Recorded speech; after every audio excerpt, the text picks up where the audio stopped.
நான் வந்து விடுதலை சிறுத்தை கட்சியினுடைய மத்திய சென்னை கிழக்கு மாவட்டத்தினுடைய முன்னாள் மாவட்ட செயலாளர் இருந்திருக்கிறேன். என்னுடைய பையன் பிரசாந்த் வந்து சட்டக்கல்லூரியில் சேர்ந்து படிப்பு முடித்து இப்போ வந்து ஹைகோர்ட்டில் ப்ராக்டிஸ் பண்ணிட்டுருக்காரு.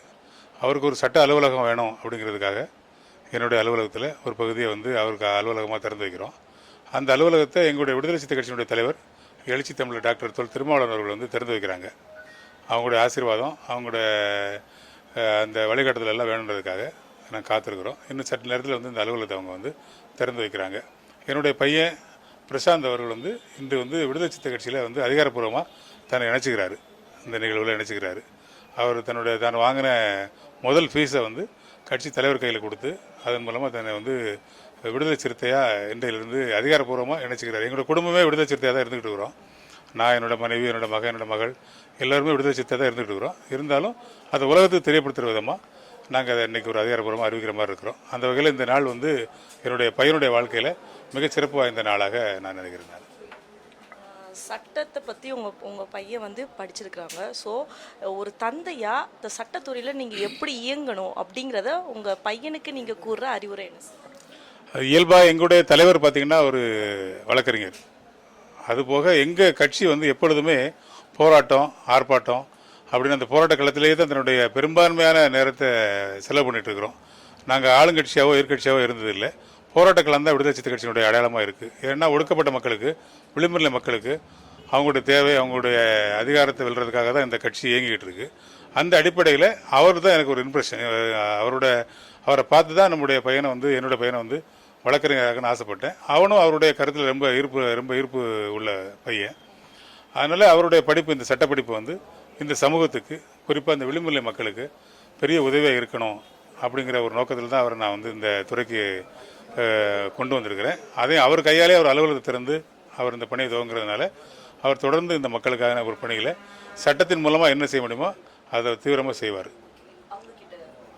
என்னன்னா, இப்போ நீங்கள் வந்து சட்டம் பயிலணும் அப்படின்னு உங்களுக்கு ஒரு விஷயம், ஒரு ஊக்கம் எப்படி வந்துச்சு? நீங்கள் சட்டம் பயிலும்போது என்னென்ன முக்கியமான விஷயத்தெல்லாம் அந்த சமூகத்தை பற்றி தெரிஞ்சுக்கிட்டீங்க? சட்டம், அரசியல் ரெண்டும் வந்து ஒன்று மிங்கிலான ஒரு விஷயம். ஸோ நான் லா காலேஜ் சேரணும் அப்படின்னு நினச்சது வந்து நான் ஒரு 10th படிக்கும் போதுலேருந்து ஆசைப்பட்டேன்.